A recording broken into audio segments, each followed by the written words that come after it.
Okay, Assalamu alaikum students. It's time to begin. Welcome to day one of Audit and Assurance workshop. अच्छा, इस workshop का purpose क्या है? क्यों हम यहाँ पे इकट्ठा हुए हैं? इस वर्कशॉप का पर्पस ये होगा कि कोर जो टॉपिकल एरियाज है वो हम रिवाइज कर सके एग्जाम से पहले, ताकि आपको एक क्विक एज मिल जाए। आप स्टडी पैटर्न को समझे, आप जो है ड्राफ्टिंग पैटर्न्स को समझे कि किस तरह जो है ये कोर टॉपिकल एरियाज एग्जाम में टेस्ट किए जा रहे होते हैं और किस तरह आपने उसको ड्राफ्ट करना है। Right, so let's start. और सबसे पहला आज का जो टॉपिक होगा वो होगा audit report, and then we will start with quality management. दो बड़े की एरियाज हैं। अब ये की एरियाज जो है एग्जाम में हर अटेम्प्ट में तकरीबन तकरीबन आते ही आते हैं। ऑडिट रिपोर्ट आपका 7-8 नंबर का, 10 नंबर का हर अटेम्प्ट में टेस्ट हो रहा होता है। उसके बाद क्वालिटी मैनेजमेंट भी अब रिसेंटली टेस्ट होना स्टार्ट हो चुका है। अराउंड 5-6 नंबर्स का क्वालिटी मैनेजमेंट भी टेस्ट हो रहा होता है। तो अगर आप उसको कंबाइन देखें तो अराउंड 15 to 16 मार्क्स का ये टेस्ट होता है एग्जाम में, तो एक अच्छा खासा वेटेज है। चले स्टार्ट करते हैं इस पे। अच्छा जी, सबसे पहले हम एक ऑडिट रिपोर्ट के ओवरव्यू की बात करते हैं कि ऑडिट रिपोर्ट होती क्या है, क्या इसका पर्पस है। राइट, क्यों ऑडिटर इतनी मेहनत करता है, क्यों कंट्रोल्स लगाता है, क्यों सब्सटेंटिव टेस्टिंग करता है, इसका अल्टीमेट एम क्या है, क्या अचीव करना चाहता है। इसका बेटा अल्टीमेट एम यही होता है कि यार एक रिपोर्ट बनाई जाए, ऑडिट को फाइनलाइज किया जाए और एक ओपिनियन जो कि शेयर होल्डर्स है, जो कि स्टेक होल्डर्स है, उन तक पहुंचाया जाए। ये क्यों जरूरी है कि यार एक उनके पास एक ओपिनियन हो। तो बेटा इन्वेस्टर्स जिन्होंने अपना पैसा लगाया हुआ है, जो पोटेंशियल इन्वेस्टर्स हैं, वो किसी कंपनी में पैसा लगाना चाह रहे हैं, तो उनको भी कंपनी की परफॉर्मेंस के बारे में पता चले। ठीक है, वो देख सके कि यार क्या यहाँ पर फाइनेंशियल्स की हेल्थ अच्छी है या नहीं है। और साथ में जो ऑलरेडी इन्वेस्टर्स हैं, जो शेयर होल्डर्स हैं, उनको भी तो उनकी कंपनी की परफॉर्मेंस पता चले ना यार, कि वाकई में इनके जो एजेंट्स हैं, डायरेक्टर्स, वो सही काम कर रहे हैं, फाइनेंशियल्स को सही तरीके से प्रिपेयर कर रहे हैं या नहीं। तो ये सबके लिए इंपॉर्टेंट होता है ये। ठीक है, जरा नोट्स की तरफ आए, हम देखते हैं, इसको स्टार्ट करते हैं। What is an audit report? A formal written opinion issued by an independent auditor on entities financial statements. जैसे कि हमने बात की कि यार एक ओपिनियन के लिए सारा ये काम किया जाता है। सोल पर्पस है एक ओपिनियन। अब वो चाहे ओपिनियन जैसा भी हो, ऑडिटर का काम है कि भाई वो असेस करे फाइनेंशियल स्टेटमेंट्स को, ठीक है, उसको टेस्ट करे और अपना एक ओपिनियन दे। क्वालिफाइड दे, एडवर्स दे, अनमॉडिफाइड ओपिनियन दे, लेकिन ओपिनियन जरूर दे। ठीक है, तो ये इसका एक पर्पस और इसकी एक इंपॉर्टेंस हो जाती है किस चीज की, ऑडिट रिपोर्ट की। अब बात आती है कि इसके सर की कंपोनेंट्स क्या है। वैसे तो हमने क्लासेस में इसकी पूरा स्ट्रक्चर देखा है कि कौन सी चीज कहाँ पेस्ट होती है, ये सारी चीजें हम देख चुके हैं ऑलरेडी। जो मेन चीजें इसमें हाईलाइट होती हैं, जो एग्जाम में टेस्ट होती हैं, सर हमें वो चीज बताएं कि कौन सी चीजें इसमें टेस्ट की जा रही होती हैं। तो बेटा इसमें जो चीजें टेस्ट की जाती हैं इवेंचुअली, वो इसका ओपिनियन, कि ओपिनियन क्या है, basis for opinion, can paragraph, ये चीज टेस्ट किया जाता है। गोइंग कंसर्न असेसमेंट, ये चीज चेक की जाती है। अदर इंफॉर्मेशन, रिस्पॉन्सिबिलिटीज, ये एरियाज टेस्ट की जाते हैं। हम बारी बारी इन पर आते हैं। ठीक है, ऑडिट रिपोर्ट जो भी कोई बंदा देखता है, ऑडिट रिपोर्ट जो भी कोई बंदा देखता है, उस पर अल्टीमेटली उसको देखना क्या होता है, ओपिनियन देखना होता है कि ऑडिटर ने जब पूरी मेहनत अपनी की, 3 महीने का 4 महीने का टाइम लगाया, सब्सटेंटिव टेस्टिंग की, इंटरनल कंट्रोल्स की टेस्टिंग की, टेस्ट ऑफ कंट्रोल किया, जो सारे काम उसने कर लिए, ठीक है, तो उसका ओपिनियन क्या है, ऑडिटर क्या क्या रहा है। ये सारी चीजें जितनी भी अल्टीमेटली ऑडिट रिपोर्ट पे मेहनत लगती है, जितनी भी जो है अल्टीमेट मेहनत लगती है पूरे ऑडिट पे, उसका रिजल्ट क्या आ रहा होता है, एक ओपिनियन आ रहा होता है। तो ये चीज मैटर करती है और ऑडिट रिपोर्ट में ये की कंपोनेंट कहा जाता है। उसके बाद आप आगे देखें कि बेसिस ऑफ ओपिनियन, ये चीज क्या है। जो ऑडिटर ओपिनियन दे रहा है अपना, जो भी ऑडिटर अपना ओपिनियन दे रहा है, उसका रीजन क्या था, किस बेस पे उसने डिटरमाइन किया कि मैं यहां पर एडवर्स ओपिनियन दूंगा, मैं यहां पर जो है मॉडिफाइड ओपिनियन दूंगा, मैं यहां पर अनमॉडिफाइड ओपिनियन दूंगा। कोई ना कोई इसकी वजह होगी, जहां पे वो इस पैराग्राफ में, बेसिस ऑफ ओपिनियन पैराग्राफ में, अपनी वजह को विद डिटेल्स डिस्क्राइब करते हैं। ये हो जाता है आपका बेसिस ऑफ ओपिनियन पैराग्राफ, जो कि बिल्कुल ही बिल्कुल ओपिनियन पैराग्राफ के नीचे आता है। ठीक है जी, थोड़ा सा आप आगे आए तो यहां पर है key audit matters, KAM, one of the most tested and one of the most important paragraph of audit report. इसमें क्या होता है, कैम में क्या होता है, मुझे आप लोगों में से कोई अभी यहाँ पर एक छोटा सा अपना एक कैम का आइडिया दे कि कैम में बेसिकली है क्या। इतने सारे लोग यहाँ पर मौजूद हैं ऑलरेडी। कोई एक आप में से एक आइडिया दे, बल्कि मैं कहूंगा सब आइडिया दे अपना कि कैम का आप लोगों का कॉन्सेप्ट क्या कहता है। जी, Aitzaz, let's start with you. Type करके बताएं कि कैम के लेकर आपके ख्यालात इसमें क्या है, कि कैम में क्या चीजें होती हैं। थोड़ा सा इसको इंटरेक्टिव भी बनाएंगे हम लोग। Anyone else want to try? Okay, main audit में क्या चीजें डिस्कस करी जाएंगी? Those who charge with governance, नहीं। It includes the area where auditor found more difficulties and address how they tackle. Exactly, KAM में ऑडिटर अपनी पूरी एक जर्नी को डिस्क्राइब कर रहा होता है कि मैं इस पर्टिकुलर कंपनी में ऑडिट में गया, ठीक है, वहां पे मैंने ये चीजें देखी और उसको सॉल्व करने के लिए मैंने फला फला स्टेप्स लिए, फला फला मैंने चीजें दी। तो अपनी पूरी की ऑडिट जर्नी को डिस्क्राइब करता है, पूरी ऑडिट जर्नी को डिस्क्राइब करता है कि सर मैं यहाँ इस ऑडिट कंपनी में गया था, यहाँ पे मैंने जो है ये चीजें देखी, ये चीजें मैंने नोटिस की, जिसका मुझे ये डिफिकल्टी फेस आई, फला फला डिफिकल्टी मुझे पेश आई। सपोज करिए कि रिसीवेबल्स एरिया में मुझे जो है वो फ्लॉज नजर आए, मुझे चैलेंजेस पेश आए, मुझे पेबल एरिया में चैलेंजेस नजर आए, मुझे अकाउंटिंग की एस्टिमेट्स की, अकाउंटिंग पॉलिसीज की मुझे समझ नहीं आ रही थी। लेकिन इन सारे चैलेंजेस को मैंने ओवरकम करते हुए, मैनेजमेंट के साथ काम करते हुए मैंने ऑडिट कंप्लीट किया। ये सारी चीजें कैम में आपकी शामिल होती हैं। ठीक है, कैम को अभी हम थोड़ा सा डीपली भी देखेंगे। अभी हम थोड़ा सा एक ओवरव्यू ले रहे हैं। एक और पार्ट होता है गोइंग कंसर्न ऑडिट रिपोर्ट का। ऑडिटर्स यह भी असेस करता है ड्यूरिंग द ऑडिट कि यार कंपनी गोइंग कंसर्न है भी या नहीं, इसका भी एक सेपरेट पैराग्राफ होता है। ठीक है, material uncertainty related going concern, इसको भी हम डिस्कस करेंगे।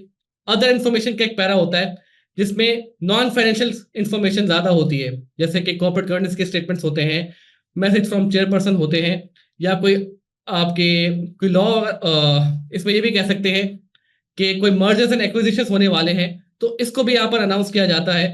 तो ऑडिटर का काम एक तो होता है फाइनेंशियल्स को चेक करना, साथ में अदर इंफॉर्मेशन में जो ये इंफॉर्मेशन भी दी गई है, नॉन फाइनेंशियल इंफॉर्मेशन है जो अभी आपके लिए रेलिवेंट नहीं है, लेकिन ऑडिटर उसको भी चेक करता है कि क्या वो आपके अभी के फाइनेंशियल ईयर के साथ कंसिस्टेंट है भी या नहीं, या उसमें कोई गैप आ रहा है, उसमें भी कोई मिसस्टेटमेंट है।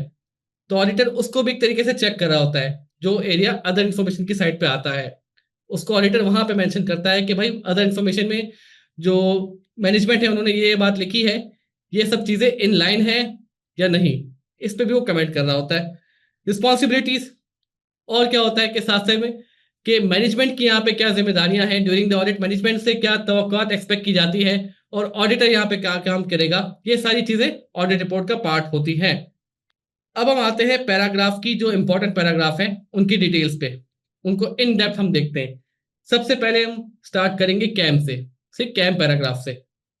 कैम पैराग्राफ जैसे कि हमने डिस्क्राइब किया कि ऑडिटर अपनी पूरी जर्नी को एक्सप्लेन करता है कि इस पूरे प्रोसेस में जो 2.5-3 महीने का प्रोसेस मैंने यहाँ पर स्टार्ट किया, वो मेरी जर्नी कैसी रही, क्या मुझे डिफिकल्टीज आई यहाँ पर और उसको मैंने सॉल्व किस तरीके से किया। This is KAM. ठीक है, थोड़ा सा आप नोट्स की तरफ भी आए। KAM matters are of greatest significance in the audit, मतलब वो एरिया जो सबसे ज्यादा इंपॉर्टेंट होते हैं, वो ऑडिट के एरिया जो सबसे ज्यादा इंपॉर्टेंट होते हैं वो कैम में डिस्क्राइब किए जाते हैं।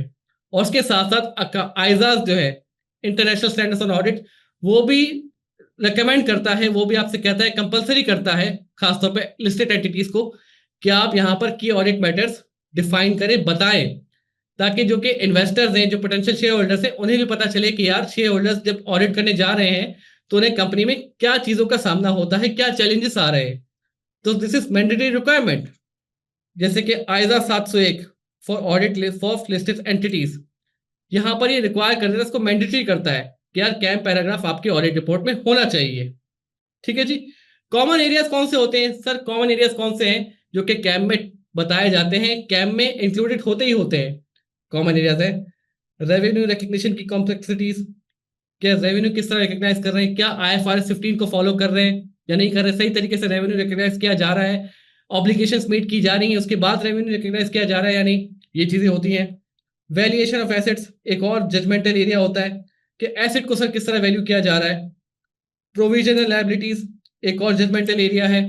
तो मोस्टली मोस्टली जो जजमेंटल एरियाज होते हैं जहां पर ऑडिटर्स के और मैनेजमेंट के इख्तलाफात आते हैं, वो एरियाज कैम में इंक्लूडेड होते हैं, right. Impact of new accounting standards, बिल्कुल। गोइंग कंसर्न असेसमेंट अनसर्टेनिटीज, जब यहाँ पर ऑडिटर कहता है कि मुझे गोइंग कंसर्न जो है आपका डाउटफुल लग रहा है, मैनेजमेंट एग्री नहीं कर रही होती, तो इसको किस तरह सॉल्व किया जाता है, ये सारी चीजें कैम का पार्ट बनती हैं।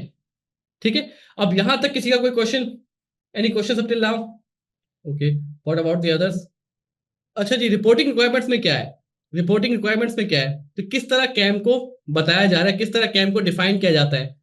जैसा कि हमने अल्टीमेटली यहाँ पर डिस्कस किया था कि सारी ऑडिटर अपनी जर्नी को डिस्क्राइब करता है, जो कॉम्प्लेक्सिटी आई उसको वो बयान करता है, और उसका एक हल किस तरह निकाला, उसको सॉल्व किस तरह किया, ये यहाँ पर कैम के पैरा में ही वो एक्सप्लेन कर रहा होता है। देखिए देखिए, each KAM describes includes the matter itself, why it was considered insignificant, how auditor addressed it. ये तीन चीजें होती हैं कि मैटर था क्या, ऑडिटर ने इसको किस तरह असेस किया, और किस तरह एड्रेस किया। तो तीन चीजें कैम का पार्ट होती हैं, इन तीन चीजों के बगैर कैम जो है अधूरा है। तो ओवरव्यू हम ले कैम का एक बार फिर दोबारा।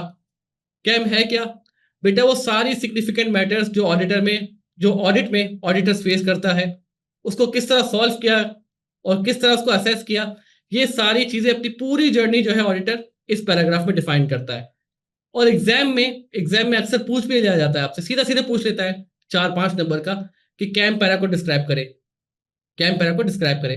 तो आपने सीधा सीधा उसको अपने बताना है कि यार भाई, कैम पैरा में ऑडिटर अपनी जर्नी डिस्क्राइब कर रहा होता है, जिसमें वो ये चीजें, पोटेंशियल इश्यूज में ये हो सकते हैं, जजमेंटल एरियाज हैं जहां पर मैनेजमेंट से उसकी बहस हो जाती है, कॉम्प्लेक्सिटी डिस्कस किया जा रहा होता है, वो सारी चीजें, वो सारे कॉम्प्लेक्स एरियाज जिसमें ऑडिटर को तकलीफ पेश आ सकती है, उसको उसने किस तरह एड्रेस किया, किस तरह सॉल्व किया, और अल्टीमेटली मसला किस तरह सॉल्व हुआ, ये सारा पार्ट आपने डिस्क्राइब करना होता है। 4 नंबर में बड़े आसान से कर सकते हैं। आई गेस अगर इस तरह टेस्ट किया जाता है तो ये ऑडिट रिपोर्ट बहुत ईजी हो जाती है आपके लिए।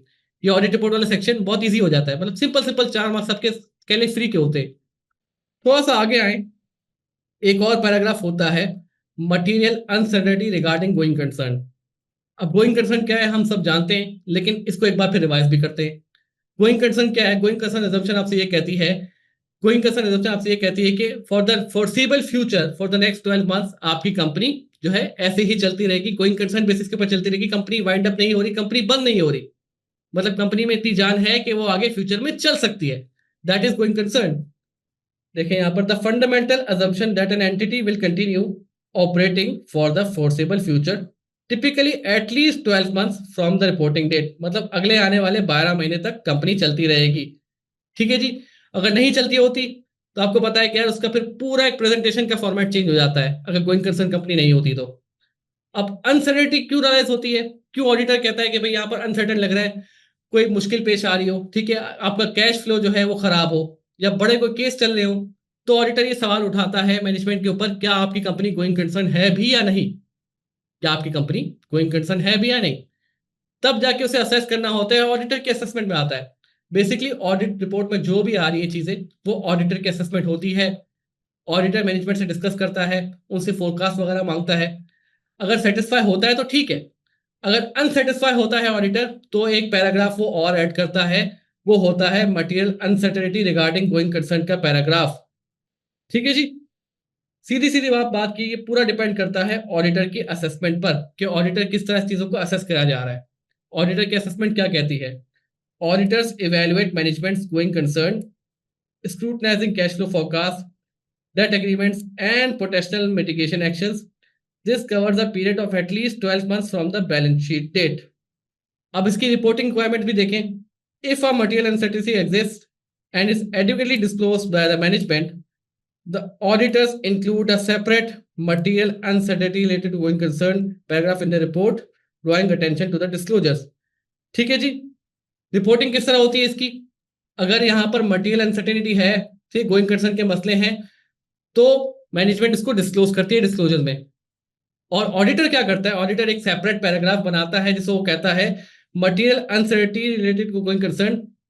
इस पैराग्राफ को वो क्या करता है? हाईलाइट करता है, और उस डिस्क्लोजर की तरफ, जहां पे मैनेजमेंट ने मसले डिस्क्लोज किए होते हैं, उस डिस्क्लोजर की तरफ इन्वेस्टर्स की या रीडर्स की, जो भी यूजर्स हैं, उनकी अटेंशन लेके जाता है कि भाई यहां पर इस फला डिस्क्लोजर में ये मसले आइडेंटिफाई किए गए हैं, यहां पर ये मसले हैं, ये गोइंग कंसर्न के इश्यूज यहां पर मौजूद है। तो ऑडिटर यहां पर तवज्जो लेके जाता है। तो यहां तक किसी को कोई इश्यू तभी डिस्कस करें, क्योंकि दो बड़े इंपॉर्टेंट पैराग्राफ हैं, कैम पैराग्राफ और मटेरियल अनसर्टेनिटी वाला पैरा। ये बड़े इंपॉर्टेंट होते हैं, यहाँ पे ही स्टूडेंट्स को सबसे ज्यादा कंफ्यूजन होते हैं।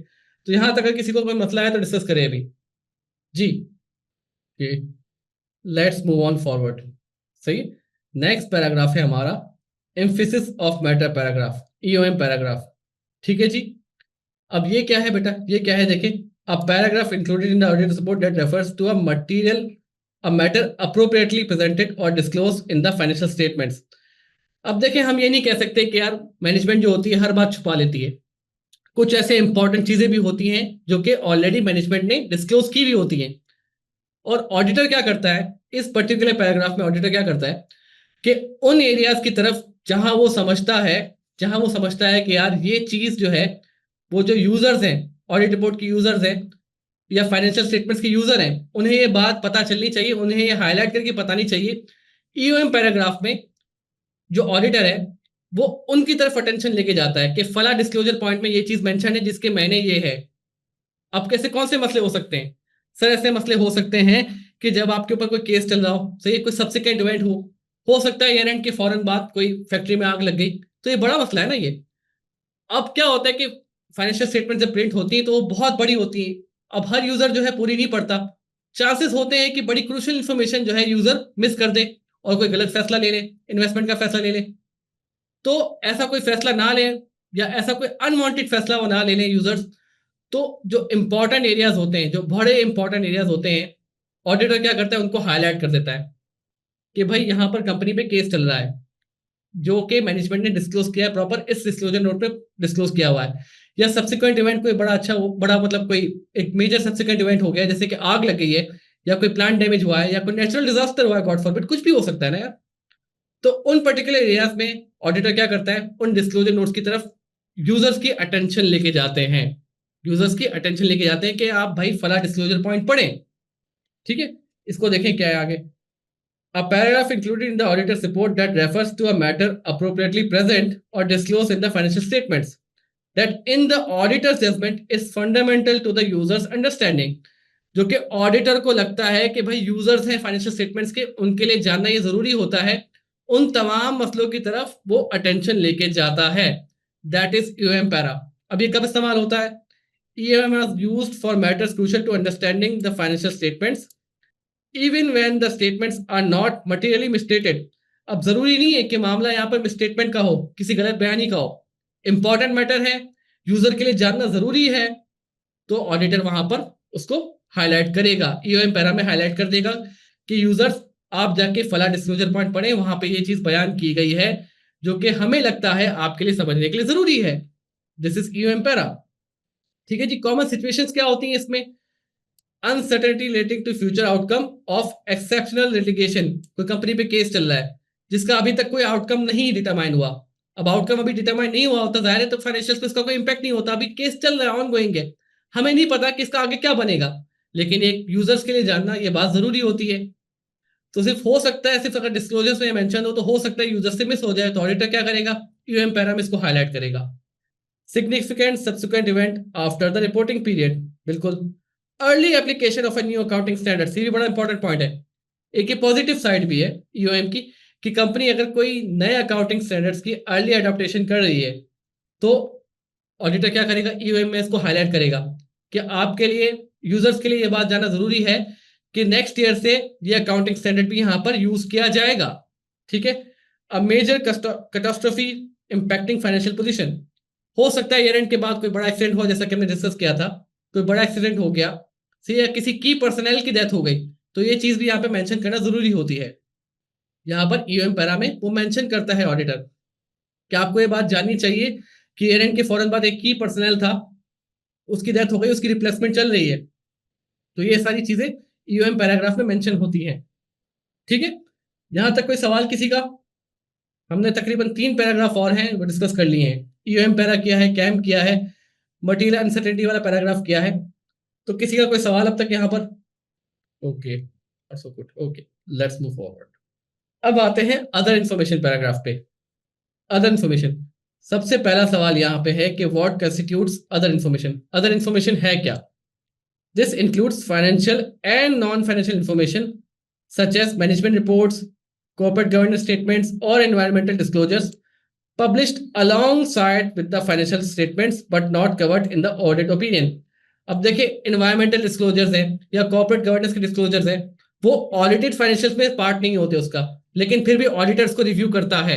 ऑडिटर इसको रिव्यू करता है। सपोज करें कि एक कंपनी जो है वो अपने प्रोस्पेक्ट को अच्छा दिखाने के लिए ये अनाउंस कर दे कि हम कमिंग ईयर में हम एक बड़ी कंपनी के साथ मर्जर करने जा रहे हैं, ठीक है, जबकि हकीकत में ऐसा कोई सीन नहीं है, ऐसी कोई इन्फॉर्मेशन भी नहीं है, ऐसी कोई चीज प्रैक्टिकली इंप्लीमेंटेशन में नहीं है। ऑडिटर को तो पता होगा ना यार, ऑडिटर ऑडिट कर रहा है, अगर कोई ऐसी सिग्निफिकेंट चीज हो रही हो कि मर्जर होने जा रहा है नेक्स्ट ईयर, तो ऑडिटर को ये बात मालूम होगी।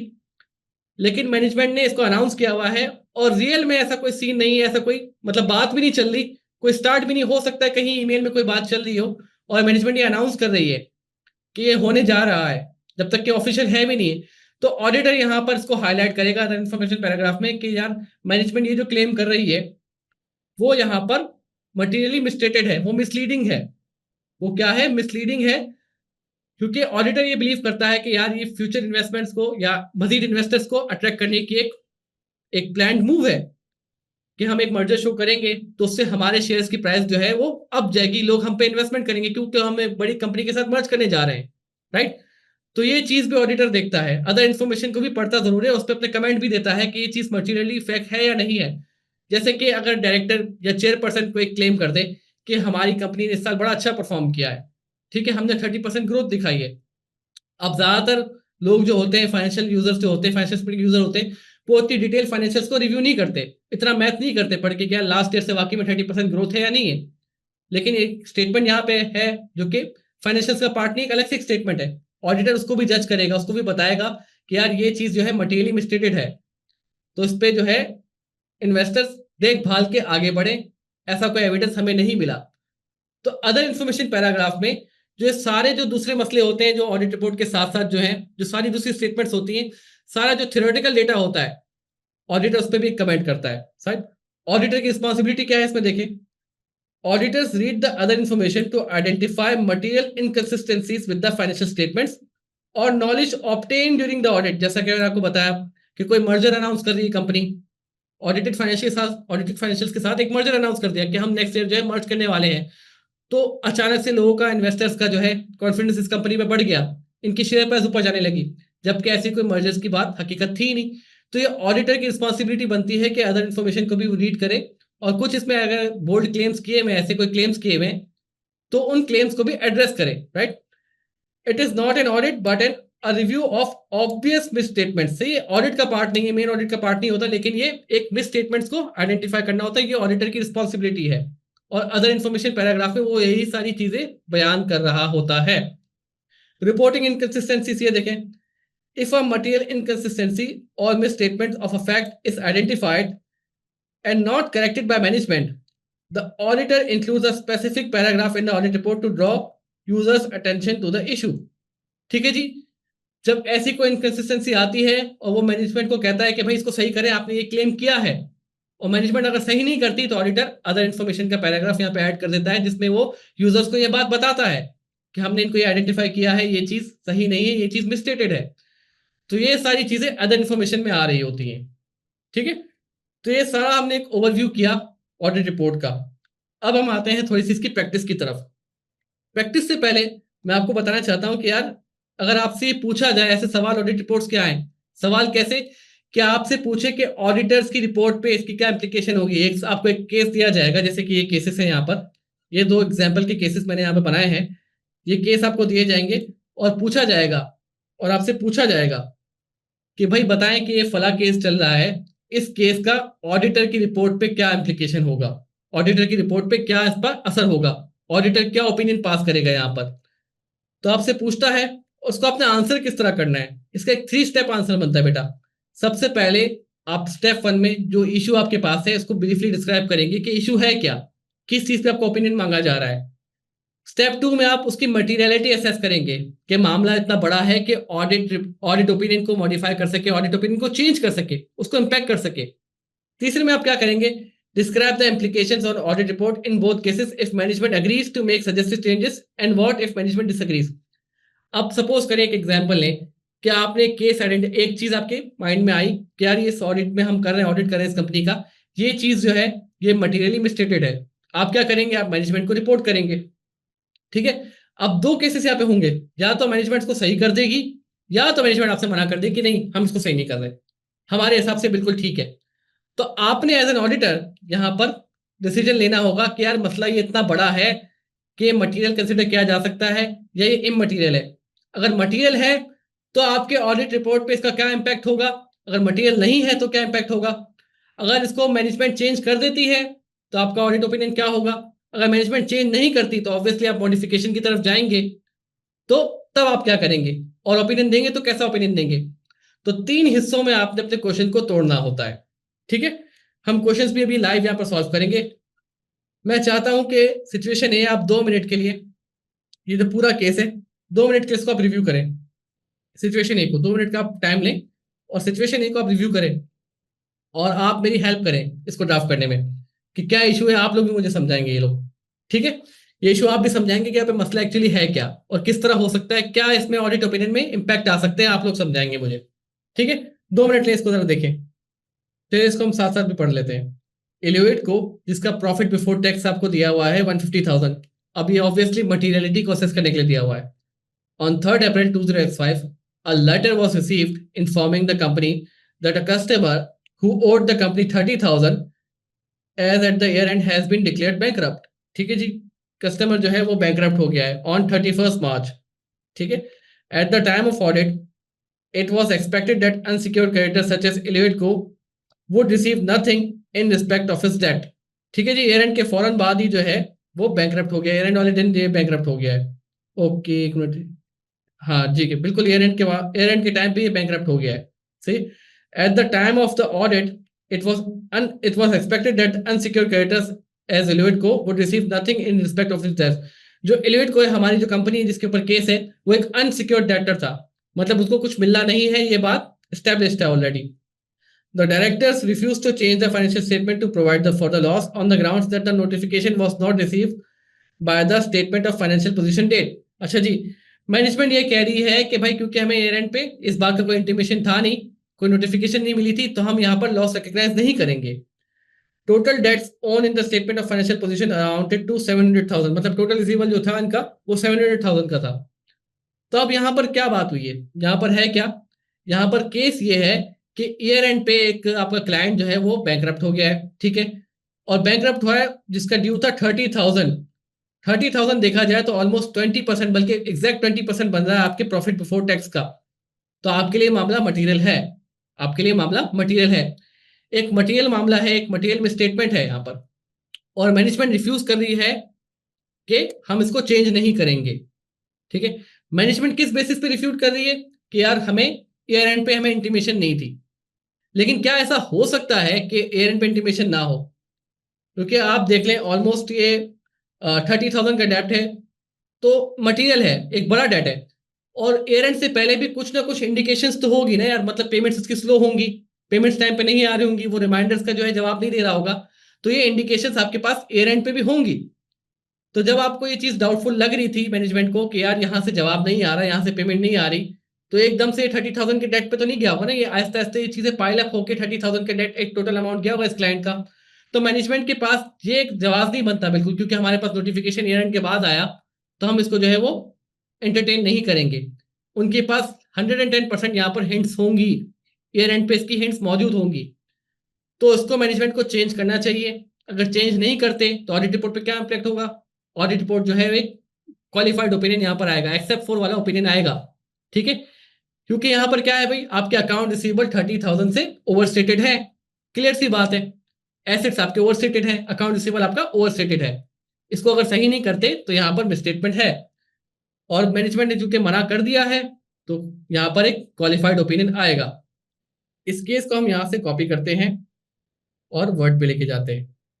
ठीक है जी। हमने केस को यहाँ पर कॉपी कर लिया। अब हम इसकी ड्राफ्टिंग सीखेंगे, स्टेप बाय स्टेप ड्राफ्टिंग सीखेंगे। सबसे पहले हमने क्या डिस्क्राइब किया था, हमने डिस्क्राइब किया था कि हम जो जो मुद्दा है, जो इशू है इन हैंड, उसको हम डिस्क्राइब कर रहे होंगे। ठीक है। प्राइम इशू आपका क्या है कि भाई आपका एक बहुत बड़ा जो कस्टमर था, एक बड़ा कस्टमर जिसको कहेंगे, मेजर कस्टमर कहेंगे, वो बैंकरप्ट हो गया है, और क्योंकि आप एक अनसिक्योर्ड क्रेडिटर थे तो इंसॉल्वेंसी की जो प्रोसेस है उसमें भी आपको कुछ हाथ में नहीं आएगा। तो ये पूरा का पूरा अमाउंट आपका डूब चुका है। तो इस अमाउंट को एडजस्ट होना चाहिए फाइनेंशियल्स में, जो कि मैनेजमेंट नहीं कर रही, मैनेजमेंट ने मना कर दिया है। ठीक है, तो ये आपका एक टोटल इशू है। अब आपने करना क्या है, सेकंड स्टेप में हम क्या करते थे, हम मटीरियलिटी असेस करते थे, हम मामले की मटीरियलिटी को असेस करते थे। सेकंड स्टेप में आप इसको ये लिखेंगे, आई बिलीव 20% है ये। सेकंड स्टेप में आपने क्या किया, इसके इम्पैक्ट्स बयान किए कि अगर मैनेजमेंट इसको सही नहीं करती तो क्या होगा। भाई आपके अकाउंट रिसीवेबल जो है, आपके एसेट्स जो है वो ओवरस्टेटेड होंगे बाय मटेरियल अमाउंट। ठीक है, मटेरियल अमाउंट आपने मटेरियलिटी भी यहाँ पे डिस्क्राइब की, यहाँ पे मटेरियलिटी डिस्क्राइब करना, उसकी परसेंटेज डिस्क्राइब करना जरूरी है। देयर इज अ रीजन कि एग्जाम में आप जब भी देखते हैं तो आपको प्रॉफिट बिफोर टैक्स का, एसेट्स का या इन्वेंट्रीज का एक कॉलम दिया जाता है, स्पेसिफिकली एक अमाउंट दी जाती है कि टोटल एसेट्स की वर्थ इतनी है, टोटल पीबीटी इतना है। और ये हर सवाल में जहां भी आपके पास ऑडिट रिपोर्ट का सवाल आएगा वहां पर एक आपको फिगर दी जाएगी कंपेयर करने के लिए, तो आपने वो फिगर कैच करनी है और मटीरियलिटी यहाँ पर असेस करके बतानी होती है एग्जामिनर को। ये ज्यादा लंबा सवाल नहीं आता, मतलब 4-5 मार्क्स से सवाल आता है, और उसमें आपने एक की पॉइंट, उसका की चंक ये होता है कि आपने मटीरियलिटी को सही असेस किया या नहीं किया। स्टेप 1 हमने इशू आइडेंटिफाई किया, स्टेप 2 में हमने इसकी मटीरियलिटी असेस की, स्टेप 3 में हम क्या करेंगे, स्टेप 3 में हम इसके इम्प्लीकेशंस देखेंगे ऑडिट रिपोर्ट के ऊपर कि अगर इसको मैनेजमेंट सही कर लेती है तो क्या होगा, सही नहीं करती, इसको चेंज नहीं करती तो क्या होगा। तो हम यहाँ पर दो चीजें हो जाती, दो चीजें यहाँ पर दो हेडिंग्स डालते हैं। ठीक है जी, यहाँ पर हो गया if management makes the required change, management जो चीज रिक्वायर्ड है वो कर लेता है तो क्या होगा, अगर चेंज नहीं करती तो क्या होगा। दोनों चीजों को हम असेस करेंगे। जाहिर है, अब मैनेजमेंट को जो रिक्वायर्ड चीज थी, मैनेजमेंट ने आपकी बात सुन के, एज एन ऑडिटर आपकी बात सुन के इसमें चेंजेस कर देता है, वो जो 30,000 का अमाउंट है इसको एडजस्ट कर देता है, तो फर्दर किसी चीज की अब जरूरत नहीं पड़ेगी। दूसरा केस आता है जो कि इंपॉर्टेंट केस है, अगर मैनेजमेंट जो है चेंजेस करने से मना कर देता है तो क्या होगा, तो ऑडिटर क्या करेगा। ठीक है, तो सिंपल सी बात है, अगर मैनेजमेंट रिफ्यूज कर रही है तो ऑडिटर एक क्वालिफाइड एक्सेप्ट फॉर वाला ओपिनियन देगा कि except for this area everything as present true and fair view. सही, तो ये ओपिनियन दिया, और यहां पर जब ये ओपिनियन देगा तो जाहिर है ओपिनियन का जो पैराग्राफ का जो टाइटल होता है वो चेंज हो जाता है।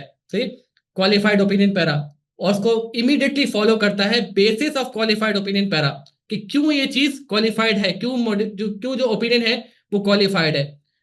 यहां पर ये चीज आइडेंटिफाई करेगा ऑडिटर, यहाँ पे ये चीज बयान कर देगा कि यार डिस्क्रिप्शन देगा उसकी कि क्यों हमने यहाँ पे क्वालिफाइड ओपिनियन दिया है। ठीक है जी, तो ये इसका टोटल जो है, आप 4 से इसका आप आइडिया लगा लें, 4 से 5 नंबर का ये टेस्ट होता है, उसके लिए इतना आपका लिखना सफिशियंट होता है।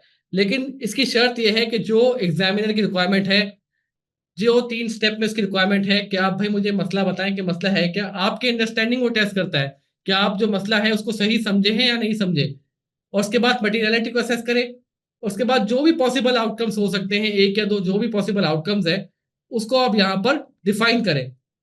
ठीक है जी, तो दो यहाँ पर ओपिनियन था यहाँ पर। ठीक है, दो यहाँ पे केसेस थे, एक केस हमने यहाँ पे सॉल्व किया है। अच्छा जी, सेकंड केस है, सेकंड केस को हम रिव्यू करते हैं।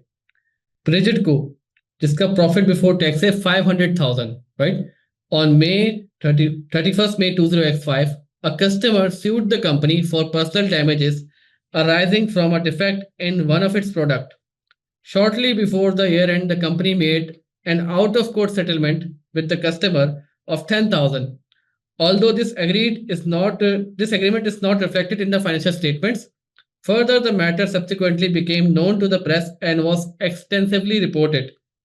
The company's legal advisors have now informed you that further claims have been received following the publicity. अब हुआ क्या है कि ये कंपनी है ब्रिजिट को, इसके ऊपर एक बंदे ने केस किया पर्सनल डैमेजेस के लिए कि भाई आपके डिफेक्टिव प्रोडक्ट इस्तेमाल करने से मुझे नुकसान हुआ तो मुझे उसके लिए कंपनसेट करें। ठीक है, केस किया था। अब हुआ क्या कि कंपनी ने इसका एक आउट ऑफ कोर्ट सेटलमेंट कर लिया, मतलब बंदे को टेबल पे बिठाया, उसको पैसे ऑफर किए कि बोला भाई आपका नुकसान हुआ है, सॉरी, आप ये पैसे लें और केस खत्म करें। इसको कहते हैं आउट ऑफ कोर्ट सेटलमेंट। उसको $10,000 देकर चुप करवा दिया गया। ठीक है, लेकिन हुआ क्या कि पोस्ट ईयर एंड ये मसला जो है न्यूज में हाईलाइट हुआ कि यार इस फला कंपनी के प्रोडक्ट्स जो है डिफेक्टिव है। अब जैसे ही वो हाईलाइट हुआ, पब्लिक में इसका शोर मच गया, न्यूज में शोर मच गया, एक्सटेंसिवली इसको रिपोर्ट किया गया। ठीक है, अब हुआ ये, the company's legal advisers have now inform you that further claims have been received following the publicity. जब एक केस को हवा मिली, एक केस को जो है इतनी सारी पब्लिसिटी मिली, तो और भी क्लेम सामने आना शुरू हो गए। जो बंदे चुपचाप बैठे भी थे ना, वो भी खड़े होकर आ गए, भाई हमें भी क्लेम दो। मतलब एक छोटा सा सेटलमेंट किया था, वो सेटलमेंट की हवा अगर पब्लिक में लगी, पब्लिसिटी मिली इसको, अब कंपनी जो है बड़ी मुसीबत में आ चुकी है।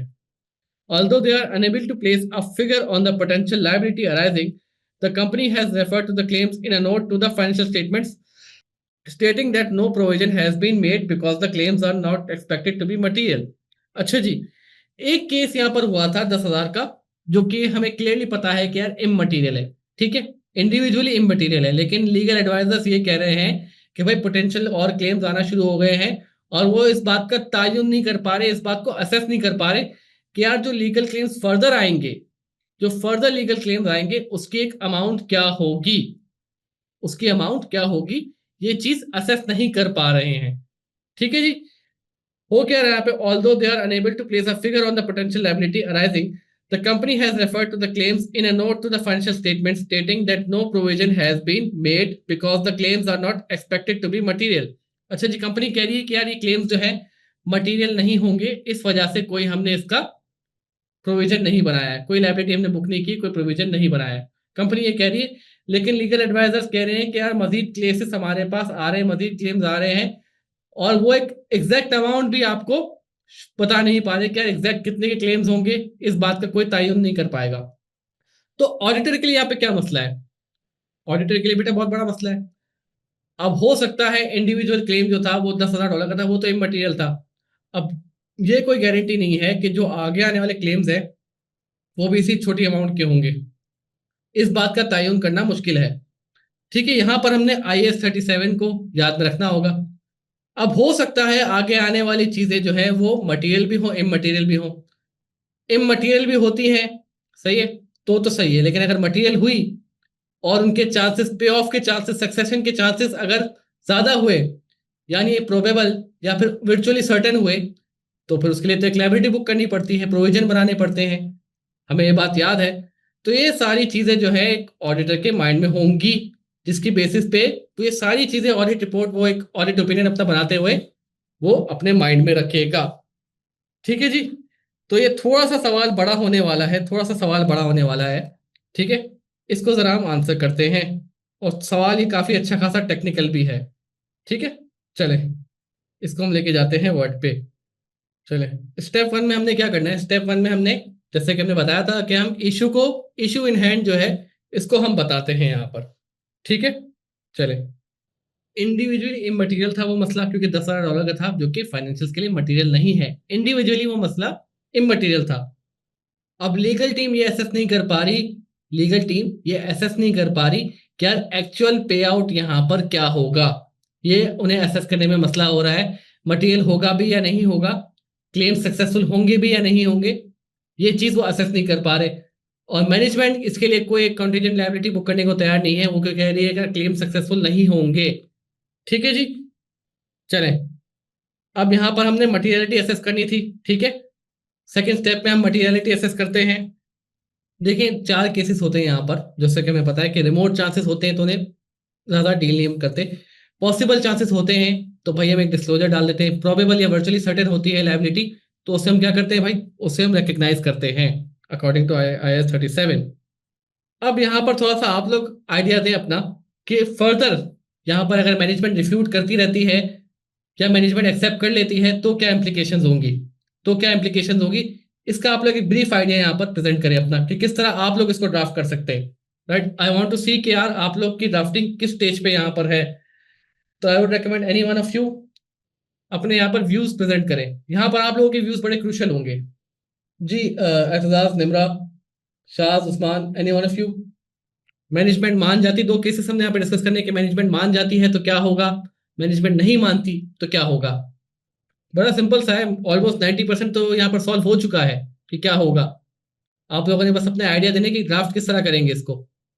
देखिए यहाँ पे सिंपल सा केस है, सिंपल सा केस है, अगर मामला इममटीरियल निकलता है, जब एक प्रॉपर फिगर आ जाती है, प्रॉपर एक लीगल टीम की तरफ से एक फिगर आ जाती है, मामला अगर इममटेरियल निकलता है और मैनेजमेंट इसको जो है वो डिस्क्लोज नहीं करती, सही है, टोटल वो कहते हैं कि यार ये चांसेस नहीं है क्लेम्स के पास होने के, और अमाउंट भी बिल्कुल इममटेरियल निकलती है, तब तो कोई इशू नहीं है।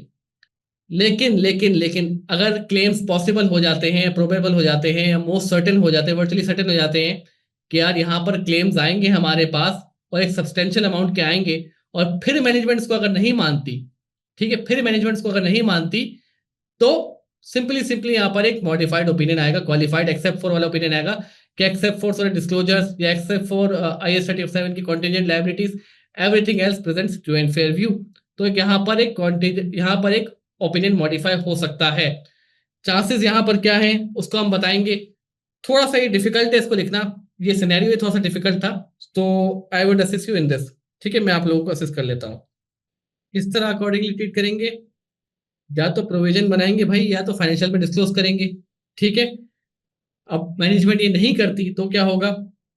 ठीक है जी, अब यहाँ पर मामला अगर मटेरियल निकलता है और मैनेजमेंट उसको रिफ्यूट करिए कि हम इसको सही नहीं करेंगे, हमारे हिसाब से क्लेम्स जो है सक्सेसफुल नहीं जाने वाले, तो ऑडिटर अपना काम, जो उसका काम बनता है कि यार फाइनेंशियल हमेशा true and fair view present करे, वो यहाँ पर ऑडिटर एक अपना ऑडिट रिपोर्ट पे इम्प्लीकेशन दे देगा, एक मॉडिफाइड क्वालिफाइड ओपिनियन दे देगा। लेकिन एक सवाल है बेटा, एक सवाल यहाँ पर है, एक सवाल है, हमने सिर्फ ये केस डिस्कस किया है कि मामला अगर मटेरियल निकलता है तो क्या होगा। इमेजिन करें कि यार ऐसा क्लेम था और वाकई में प्रोडक्ट इतना डिफेक्टिव था कि हजारों की तादाद में क्लेम्स आते हैं, और ये मामला मटेरियल से भी आगे निकल जाता है, तो क्या होगा? तो क्या होगा? अभी तो यहाँ पे पूछा नहीं गया, यहाँ पर बेसिकली आपसे मटेरियलिटी के हवाले से पूछता है, मतलब मटेरियल मामलों से पूछता है। ऑडिट रिपोर्ट में बहुत कम ऐसा होता है कि एडवर्स ओपिनियन की तरफ जाना पड़ता है, परवेजिव मामला भी पूछता है। इन केस यहाँ पर कोई एडिशन अगर दी जाती है कि यार मामला ये भी एक्सपेक्ट किया जा सकता है कि मामला एडवर्स भी हो सकता, मामला जो है वो एक परवेजिव मसला भी हो सकता है कि इतने हजारों में क्लेम्स आ गए, और जो हजारों में से अगर कोई 200 क्लेम भी एक्सेप्ट हो गए, तो जो अमाउंट है वो मटेरियल्स की जगह परवेजिव एक अमाउंट बन गई, बहुत बड़ी अमाउंट बन गई, तो क्या होगा यहाँ पे बेटा?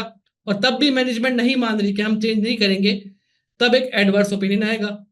ठीक है, उस केस में सिर्फ एक थ्योरेटिकली डिस्कशन में कर रहा हूं आपसे, उस केस में एक एडवर्स ओपिनियन आ जाएगा। ऐसा ही होता है ना, जब मामला मटेरियल होता है तो एक क्वालिफाइड ओपिनियन उसके लिए अप्रोप्रिएट होता है। जब मामला परवेजिव हो जाता है, जब मामला परवेजिव हो जाता है कि यार इतनी बड़ी एक सिग्निफिकेंट अमाउंट बन जाती है, तब आप क्या करते हैं? एक एडवर्स ओपिनियन देते हैं कि फाइनेंशियल स्टेटमेंट जो है वो ट्रू एंड फेयर व्यू नहीं प्रेजेंट कर रही। ठीक है, चले, यहां तक था ऑडिट रिपोर्ट का पार्ट। एक सेकंड पार्ट भी है हमारे पास आज के डे के लिए, जो कि है क्वालिटी मैनेजमेंट का। ठीक है जी, क्वालिटी मैनेजमेंट का ये रिसेंट कुछ अटेम्प्ट से टेस्ट होने लगा है। ठीक है, रिसेंट कुछ अटेम्प्ट से एक्टिवली 5 to 6 मार्क्स का, 7 मार्क्स का टेस्ट होने लगा है। ओके, कुछ सवाल थे यहाँ पर। एग्जैक्टली एतजाज, अच्छा पॉइंट दिया है, बिल्कुल अच्छा पॉइंट दिया है, बिल्कुल अच्छा पॉइंट दिया, बिल्कुल आप ऐड कर सकते हैं कि मामला अगर इसको, ये मामला जो था, ये हमारा केस जो था, इसको यहाँ पे ले आते हैं। ये केस जो था, अगर इसमें ऑडिटर्स जो है, सॉरी मैनेजमेंट जो है, इसको एक डिस्क्लोज कर देती है, तो ये ईओएम पैराग्राफ में आएगा या नहीं आएगा? बिल्कुल ईओएम पैराग्राफ में आएगा, मेंशन कर सकते हैं, बिल्कुल कर सकते हैं। This is good, this is very good, बिल्कुल कर सकते हैं दादा, परफेक्ट है, परफेक्ट है।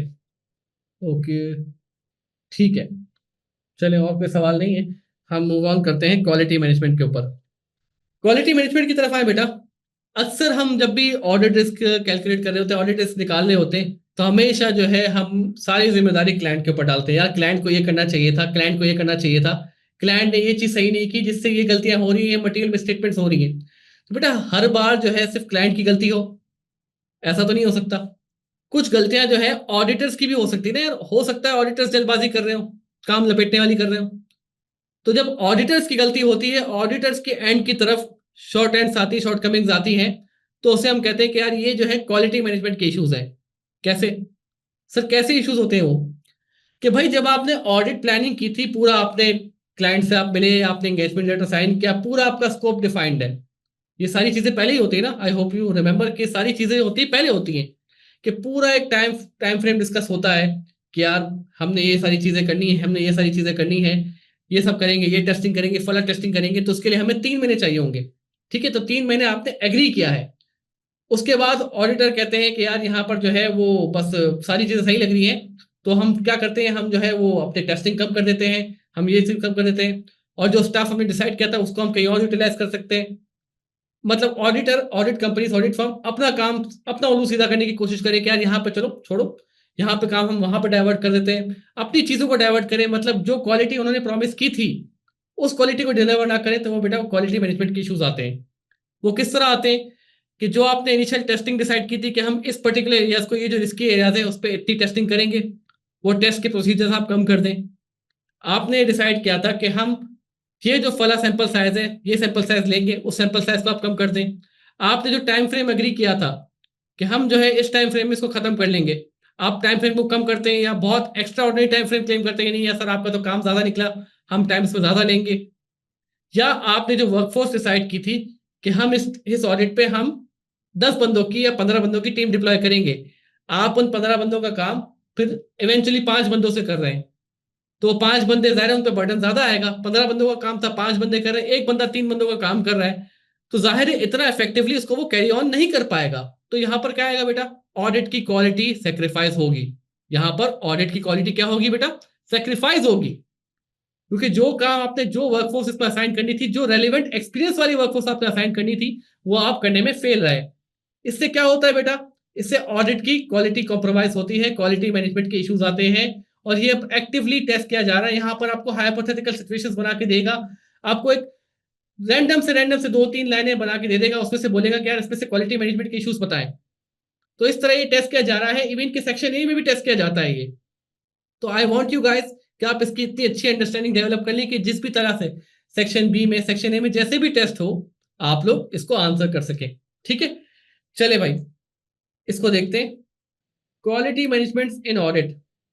ठीक है जी, क्वालिटी मैनेजमेंट होते क्यों है, ensuring reliability and trust in financial reporting through rigorous process, defining audit quality, audit की क्वालिटी को डिफाइन करते हैं किस तरह, encompasses adherence to professional standards, robust professional skepticism, and delivery of reliable and insightful audit report that meets stakeholders' expectation and regulatory requirements। मतलब आप एक इस तरीके की रिपोर्ट बना के दें, इनको इस तरीके की रिपोर्ट बना के दें जो कि स्टैंडर्ड्स को मीट करे। और जब आप उस तरीके की रिपोर्ट बना के देंगे, उसके लिए एसेंशियल है कि आपने एक सफिशिएंट काम भी किया हो। ऐसा तो नहीं है कि आप बिल्कुल आपने थोड़ा सा काम किया और एक रिपोर्ट बना के दे दें, हाँ भाई हमारे हिसाब से सही है। ये आपने क्या किया, ये आपने अपनी ड्यूटी के साथ चीटिंग की बेटा। आपने थोरोली जिस चीज को उतना इन्वेस्टिगेट करना चाहिए था, प्रोफेशनल स्केप्टिसिज्म के साथ काम करना चाहिए था, आपने वो नहीं किया। So this is a quality management issue. ठीक है जी, अब क्या मसले आते हैं, क्या कंसर्न्स आते हैं ऑडिट्स में जो कि क्वालिटी मैनेजमेंट को सेक्रीफाइस करते हैं या उनको मसला जो उसमें क्रिएट होते हैं, जो इश्यूज इसमें आ सकते हैं। सबसे बड़ा मसला इसमें होता है, जैसे कि हमने डिस्कस किया, कॉम्प्रोमाइज टेस्टिंग एंड सैम्पलिंग। सबसे बड़ा मसला यही आता है। ठीक है, reducing the scope of audit testing और using inadequate sample sizes can lead to significant misstatements being undetected. ठीक है, सपोज करें कि आपने ऑडिट के शुरू में एक सेल्स का जो एरिया था उसको टेस्ट करने का सोचा था, तो आपने कहा था कि हम जो है वो 1000 इनवॉइसेस का सैंपल लेंगे और उसमें से सेल्स के सिस्टम को चेक करेंगे। ठीक है, अब इवेंचुअली आपके पास 2-3 क्लाइंट और आ गए, अब आपने यहाँ का भी काम जल्दी करना है, तो आपने सैंपल साइज छोटा कर दिया। आपने 1000 की जगह आपने सिर्फ 250 इनवॉइसेस को टेस्ट किया। तो आपने डिलिबरेटली किया ना, ये 250 को टेस्ट कर लिया, बोला हाँ बस सब चीजें ओके। तो जो मिसस्टेटमेंट्स आपको आइडेंटिफाई करनी थी वो आप कर नहीं पाएंगे, क्यों, क्योंकि आपने डिलिबरेटली सैंपल साइज को इतना छोटा किया है। ठीक है, this reduces the level of assurance provided by the audit report, exposing stakeholders to higher financial risk. अब देखिए, लिमिटेड एश्योरेंस में और एक रीजनेबल एश्योरेंस में फर्क क्या था, उसमें टेस्टिंग का फर्क होता है ना यार। क्या आप, रीजनेबल एश्योरेंस क्या होती है कि आपने डिटेल में सारी टेस्टिंग की है और आप एक रीजनेबल तरीके से एश्योरेंस दे पाते हैं कि यार हमने एक थोरोली इसको चेक किया है। ठीक है, थोरोली इसको चेक किया है, यहां पर हमें कोई मसला नजर नहीं आया। और एक होती है लिमिटेड एश्योरेंस, जिसमें आप लिमिटेड प्रोसीजर्स के साथ काम कर रहे होते हैं। आई होप यू रिमेंबर, हमने पहली क्लास में डिस्कस किया था ये। ठीक है, जो लोग नए भी हैं हमारे पास या वर्कशॉप जो अटेंड कर रहे हैं उनको भी बता दूं बेटा, 2 तरीके की एश्योरेंस होती है, एक होती है रीजनेबल एश्योरेंस और एक होती है लिमिटेड। रीजनेबल एश्योरेंस में क्योंकि प्रोसीजर ज्यादा लगाए जाते हैं, टेस्टिंग ज्यादा की जाती है, तो एक अच्छा ओपिनियन आप देते हैं, एक पॉजिटिव ओपिनियन देते हैं। ठीक है, क्या है, हमने पूरा टेस्ट किया, हमने अपना सारा प्रोसीजर्स लगाए, सारे हमने काम किए, हमें कोई यहाँ पे मसला नजर नहीं आया। जबकि लिमिटेड एश्योरेंस होती है, उसमें नेगेटिव वर्किंग सवाल की होती है, क्या ऐसी कोई चीज हमें मिली नहीं जिसकी बेसिस पे हम ये कह सके कि यार ये चीज जो है वो true and fair view present नहीं कर रही, उसमें सैम्पलिंग भी कम होती है, टेस्टिंग भी कम होती है। तो ऐसा कैसे हो सकता है कि यार आप जो है एक रीजनेबल एश्योरेंस वाले ऑडिट में आप काम करें लिमिटेड एश्योरेंस वाला? तो क्वालिटी का इशू है कि आपने जो चीज एग्री की थी उस पर आप खुद खड़े नहीं उतर रहे, खुद आप उसको पूरा नहीं कर रहे। तो ये एक इशू होता है। दूसरा इशू आता है इनसफिशिएंट रिसोर्स एलोकेशन। जितने बंदे उस काम के लिए चाहिए थे, यानी आपने डिटरमाइन किया था कि यार यहाँ पर हमें 15 बंदे चाहिए, लेकिन 15 की जगह आपने 7 या सिर्फ 5 एलोकेट किए। ऑडिट पार्टनर आपसे कहता है यार ये 5 बंदे हैं, इनसे काम चला लो। तो क्या होगा बेटा, उन 5 बंदों पे 15 बंदों का वर्कलोड होगा। तो क्या वो उस लेवल का क्वालिटी वर्क आपको अश्योर कर सकते हैं जो कि एक पूरी प्रॉपर टीम जो कि यहाँ पर एलोकेट होनी चाहिए थी वो करेंगे? बिल्कुल नहीं कर सकते। यहाँ पे क्वालिटी कॉम्प्रोमाइज होगी। तीसरा देखें, तीसरा यहाँ पे देखें अनड्यू टाइम प्रेशर्स। अब ये टाइम प्रेशर्स जो है ना, ये दोनों तरफ से हो सकता है। ये ऑडिट फर्म की तरफ से भी हो सकता है और ये क्लाइंट की तरफ से भी हो सकता है। पहले जो है क्लाइंट ने कलेक्ट टाइम आपको दिया था, पहले क्लाइंट ने एग्री किया कि इस ऑडिट के लिए जो हमारा स्कोप है, जो हमारा स्कोप ऑफ वर्क होगा, उसके लिए आपको 3 मंथ्स हमने दिए, तो 3 मंथ्स में आप ऑडिट कंप्लीट करें। फिर मैनेजमेंट का जो है वो मूड तब्दील हो गया, कहा यार नहीं इसको जल्दी खत्म करें, हमने जो है अपना बैंक लोन पास करवाना है ऑडिटेड फाइनेंशियल्स की बेसिस पे, या हमने कोई और काम करना है, हमने इसको अभी अगली जो हमारा इन्वेस्टर कैप है उसमें हमने प्रेजेंट करना है। तो आप जो 3 महीने का काम है जो आप 1 महीने में करके फारिग करें। तो ये टाइम प्रेशर जो होता है ये दोनों तरफ से आ सकता है, राइट? तो एक चीज ये हो गई, और एक टाइम प्रेशर हो सकता है कि मैनेजमेंट की तरफ से है, ऑडिट फर्म के मैनेजमेंट की तरफ से है। ऑडिट पार्टनर कह रहा हो कि यार हमने दूसरा ऑडिट स्टार्ट करना है, तो जल्दी जल्दी आप ये लोग निपटाएं, आप लोग ये वाला ऑडिट निपटाएं, तो हम दूसरे ऑडिट की तरफ मूव ऑन करें। तो टाइम प्रेशर ऑडिट फर्म की साइड से भी हो सकता है और ये क्लाइंट की साइड से भी हो सकता है। तो ये केस में आपको देखना पड़ेगा स्पेसिफिकली कि किसकी टाइम से है। ठीक है। Tight deadlines often lead to auditors rushing through the procedures, potentially bypassing critical steps or performing less thorough investigations. This pressure can compromise the professional judgment and increase the risk of overlooking material errors or fraud. बिल्कुल एक logical सी बात है। जब एक काम आपने 1 हफ्ते में करना था, अब आपसे कोई कहे कि यार आप हमें 2 दिन में करके दें, तो जाहिर है आप उसमें जल्दबाजी करेंगे। और जल्दबाजी में हो सकता है आपसे जो एरर्स थे या पोटेंशियल मिस स्टेटमेंट्स थी या कोई फ्रॉड भी था, इवन अल्लाह ना करे, वो आपसे मिस हो जाए। तो ये यहाँ पर हो सकता है। अच्छा जी, लैक ऑफ एडुकेट सुपरविजन, ये एक और मसला है क्वालिटी मैनेजमेंट का, एक बड़ा फ्रीक्वेंटली टेस्टेड मसला है कि भाई जो सीनियर हैं, जो ऑडिट पार्टनर है, ऑडिट मैनेजर है, ऑडिट पार्टनर नहीं ऑडिट मैनेजर है, ऑडिट सुपरवाइजर है, ऑडिट सीनियर्स है, वो मसले को जो ऑडिट चल रहा है वो उन्होंने ऑडिट जूनियर्स पे छोड़ा हुआ है काम सारा। थोरली काम को रिव्यू नहीं कर रहे, काम की क्वालिटी को इंश्योर नहीं कर रहे। तो यहाँ पे भी क्वालिटी मैनेजमेंट के इश्यूज आएंगे लाजमी, 110% आएंगे। ठीक है जी। Inadequate supervision means junior staff work may not be properly reviewed, errors might go uncorrected, and inconsistencies applying audited standards can persist. This deficiency directly impacts the overall audit quality and reliability of the audit findings. जाहिर है जब juniors के काम को आप test नहीं करेंगे, उनको वेरीफाई नहीं करेंगे, उनको सुपरवाइज नहीं करेंगे, तो ऑडिट क्वालिटी गिरेगी, अब अपने आप गिरेगी। कोई चीज की जरूरत नहीं। जाहिर है यार ऑडिट जूनियर्स हैं, उनसे आप बेसिक काम कराते हैं, उनसे आप जो है वो अकाउंटिंग पॉलिसीज को भी टेस्ट करवा रहे होंगे, उनसे आप जो है कॉम्प्लिकेटेड एस्टिमेट्स होते हैं उनकी भी वर्किंग करा रहे होंगे और कह देंगे यार चलो ठीक है, और उसको सुपरवाइज भी नहीं कर रहे। तो जाहिर सी बात है, जाहिर सी बात है बेटा, जाहिर सी बात है कि आपके ऑडिट की क्वालिटी यहाँ पर खराब हो सकती है।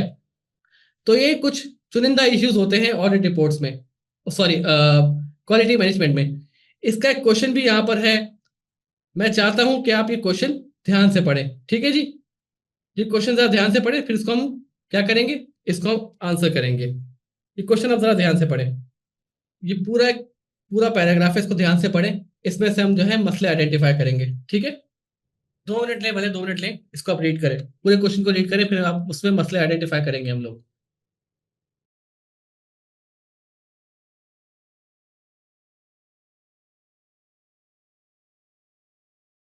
सर आई होप सो आप लोगों ने ये क्वेश्चन रिव्यू किया होगा, कुछ मसले आइडेंटिफाई हुए तो यहाँ पर बताएं चैट पे। जी, कुछ निकाला आप लोगों ने इसमें से, या साथ साथ पढ़ के निकालें? Reduce sample size and no review of work, बिल्कुल बिल्कुल है।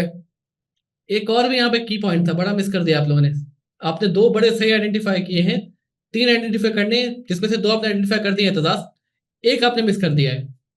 सेग्रीगेशन नहीं है, एग्जैक्टली। ये एचपी साहब कौन है? हैरी पॉटर साहब हैं। अपना नाम सर बताएं। तुषार, ओके। तुषार करेक्ट है आपका, सही। सेग्रीगेशन नहीं है, ऑडिट सीनियर को ही ऑडिट मैनेजर का रोल अदा करने के लिए दे दिया है, तो भाई एक साथ दो बंदा कैसे काम करेगा? वो इंसान है यार, वो भी गलतियां होंगी। अब ऑडिट सीनियर जो होता है ना, ऑडिट सीनियर जो होता है यहाँ पर, वो क्या करता है कि वो जूनियर्स का काम भी इफेक्टिवली कर रहा होता है, और ऑडिट मैनेजर ये सारी चीजें जो ऑडिट पार्टनर्स होते हैं उनको कम्युनिकेट कर रहा होता है, क्लाइंट से डील कर रहा होता है डायरेक्टली। अब ये दोनों काम है, उसने क्या करना है, उसने अपनी टीम को भी देखना है और मैनेजमेंट को भी संभालना है, उसने अपने ऑडिट फर्म को, पार्टनर्स को भी ब्रीफ करना है। तो सारे काम एक साथ नहीं कर सकता वो बंदा, जाहिर है अगर वो कर भी रहा है, काम टेकअप कर रहा है, तो मसला हो सकता है ना यहाँ पर, उसके काम की क्वालिटी सफर करेगी यहाँ पर। ठीक है जी। तो एक बार सवाल को हम दोबारा देखते हैं, पढ़ते हैं, उसके बाद इसकी ड्राफ्टिंग की तरफ जाते हैं। ठीक है। It is now 1st December 2005 and the final audit has commenced. The audit manager assigned to the audit has been taken ill and now you have been informed that you will have to take the role of audit manager as well as audit senior. ठीक है जी। Audit senior की primary responsibility क्या होती है, मैंने आपको बताया। उसकी प्राइमरी रिस्पॉन्सिबिलिटी होती है जो जूनियर्स हैं, जो ट्रेनीज उसके अंदर काम कर रहे हैं, उनके काम को भी सुपरवाइज करे, उन्हें गाइडेंस प्रोवाइड करता रहे। ठीक है जी। और ऑडिट मैनेजर क्या करता है, वो एक पूरे ऑडिट की स्ट्रेटेजी को लेकर चल रहा होता है, और साथ साथ क्लाइंट को भी कम्युनिकेट करता है चीजें। क्लाइंट से भी जो कम्युनिकेशन होती है ऑडिट मैनेजर कर रहा होता है, राइट। और उसके साथ साथ अपनी जो ऑडिट फर्म होती है, ऑडिट पार्टनर्स की भी ब्रीफिंग होती है, वो ऑडिट मैनेजर कर रहा होता है। तो जाहिर है एक बंदे के ऊपर इतना काम डालना और उससे तवक्को करना कि यार वो ऑडिट की क्वालिटी को भी कॉम्प्रोमाइज नहीं करेगा, ये एक बेवकूफ़ी सी बात है, बेवकूफ़ी करने वाली बात है। There is no one available to review your work until the day before the auditor's report is due to be signed। मतलब जो एक बंदा है जिसके ऊपर सारी जिम्मेदारी डाली गई है, उसके काम को भी कोई सीनियर बंदा चेक नहीं कर रहा। सिर्फ ऑडिट रिपोर्ट जिस दिन साइन होनी उससे एक दिन पहले लेके बैठेंगे। तो ये क्या पॉसिबल है? जो एक ऑडिट सीनियर लेवल का बंदा है वो ऑडिट मैनेजर नहीं है, तो ये भी तो हो सकता है ना यार, वो उतना सीनियर बंदा हो ही नहीं कि वो दोनों काम भी कर ले, और उसके साथ साथ सोने पे सुहागा, उसका काम भी चेक किया नहीं जा रहा। ऑडिट रिपोर्ट से साइन होने से एक दिन पहले उसका काम कह रहे हैं कि हम आपका काम रिव्यू करेंगे। तो माय क्वेश्चन इज कि अगर उस वक्त उसके काम में कोई मसला आया या कोई डिस्क्रिपेंसी निकली, कोई चीज सही नहीं निकली, और next day audit report sign होनी है, तब आप एक रात में क्या कर लोगे? तब क्या करोगे बेटा? जाहिर है ऑडिट की क्वालिटी बहुत रिस्क पे, एक बड़ा डिजास्टर, यहाँ पर रेसिपी फॉर डिजास्टर है ये। ठीक है जी, आगे देखें। Due to the reduction in resources assigned to the audit, the audit engagement partner has instructed you to reduce the number of procedures performed and reduce sample sizes to ensure audit is completed by the deadline originally agreed with BlackBerry को। अच्छा, यहाँ पर 3 की जगह हम 4 भी लिख सकते हैं। एक ये भी लिख सकते हैं कि यार वर्कफोर्स को रिड्यूस किया गया है, ये भी एक इशू है जैसा कि हमने पढ़ा था। उसके साथ साथ वर्कफोर्स रिड्यूस किया गया है, तो ऑडिट पार्टनर आपसे कह रहा है, ऑडिट पार्टनर आपसे कह रहा है कि भाई आप अपने सैंपल साइज कम कर लें, आप कम प्रोसीजर अप्लाई करें, ताकि हम जो डेडलाइन है इसको मीट करें। तो यहाँ पे टाइम प्रेशर भी आ रहा है, यहाँ पे आप ऑडिट प्रोसीजर्स भी कम कर रहे हैं, यहाँ पे आपके पास रिसोर्सेज भी कम है, यहाँ पर जो है सेग्रीगेशन भी नहीं है। तो बहुत सारे इश्यूज है, अगर निकालना चाहें तो यहाँ पे 4-5 इश्यूज आप आराम से निकाल सकते हैं। यानी जैसा कि हमने पढ़ा है यहाँ पर, और हम क्वेश्चन अटेम्प्ट करने जा रहे हैं, तो मुझे तो लग रहा है ये 6 नंबर फ्री के हैं बिल्कुल, और आपको भी होप सो ऐसा ही लगना चाहिए। अच्छा, मिलियन डॉलर क्वेश्चन कि हम इसको लिखते कैसे हैं एग्जाम में, एग्जाम में ड्राफ्टिंग कैसे होगी। ठीक है जी, हाउ टू आंसर।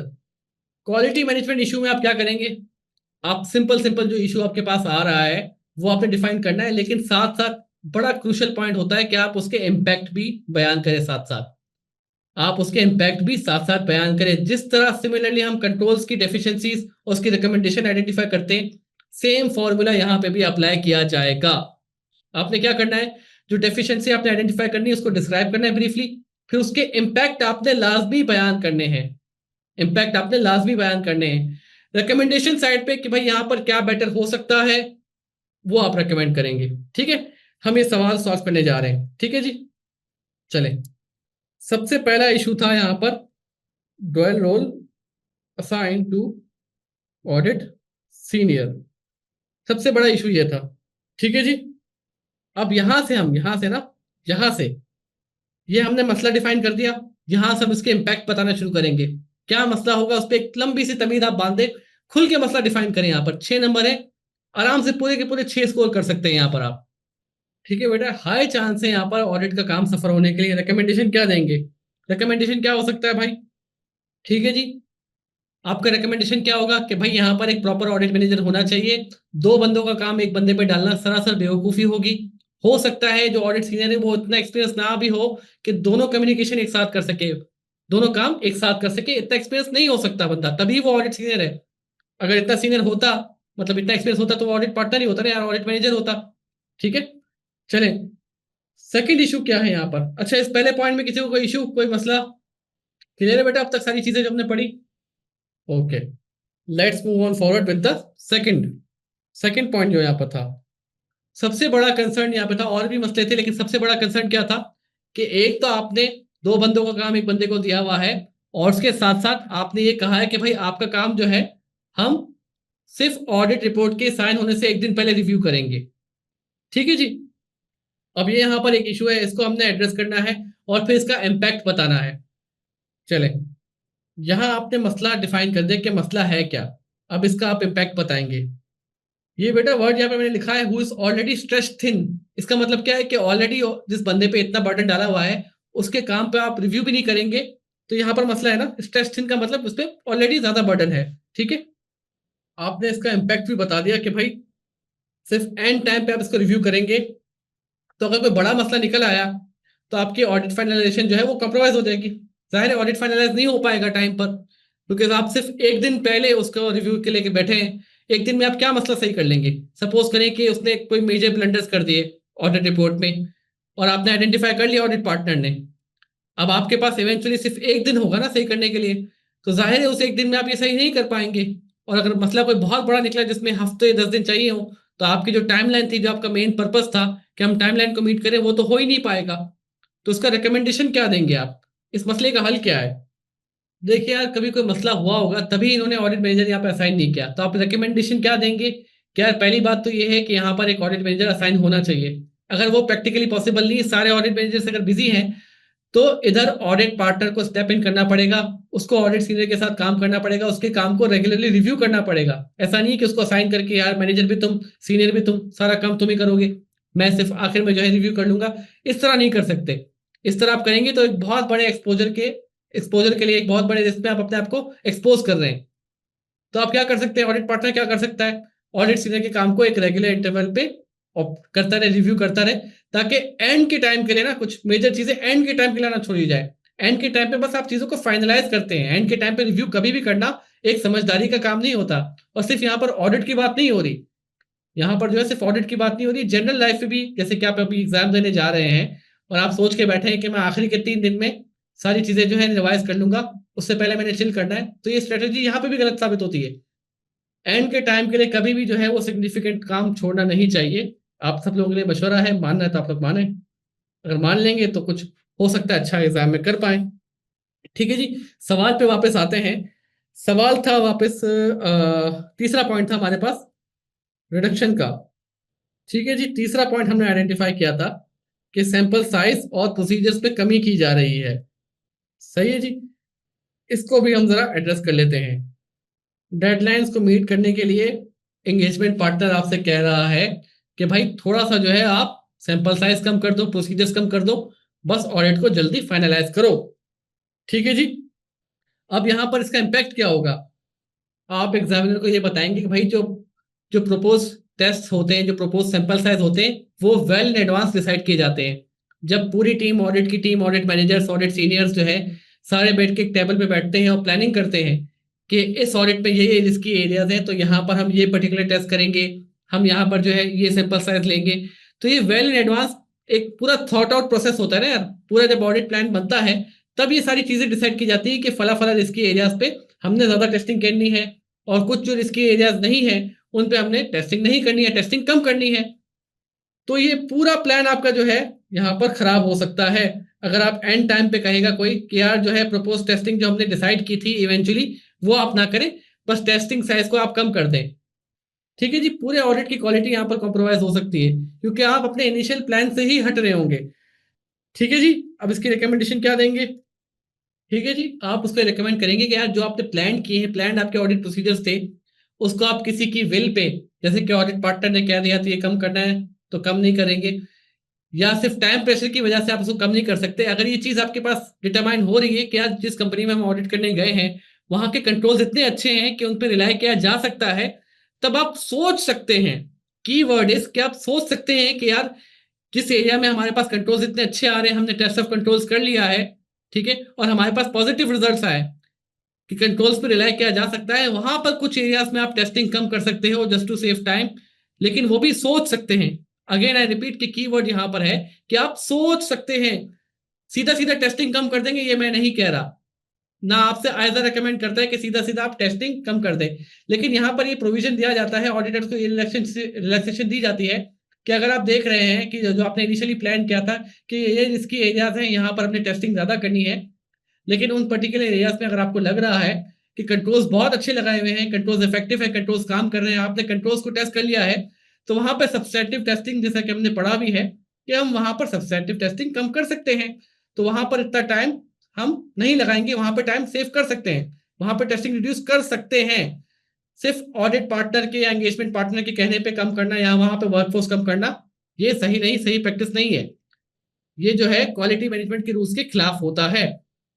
तो हमने इस सवाल में 3 डेफिशिएंसीज आइडेंटिफाई की और उसको रिकमेंडेशंस भी दी, ठीक है, इम्पैक्ट भी बयान किया। तो मेजरली एग्जाम में इसी तरह टेस्ट करता है। यहां पे कोई सवाल किसी का? जी, एनी इश्यूज? कोई सवाल किसी का पूरे जो हमने आज सेशन किया उसको लेके किसी का कोई सवाल? The stage is open for you.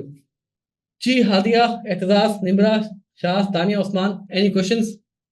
कोई सवाल आप लोगों का, कोई की एरिया जो आप समझ ना पाए हो या जो चीज कोई समझ में ना आई हो, कोई पॉइंट्स हमने जो लिखे क्वालिटी को लेके, क्वालिटी कंट्रोल को लेके, उस पॉइंट में कोई क्लैरिटी ना हो तो बिल्कुल आप पूछ सकते हैं अभी।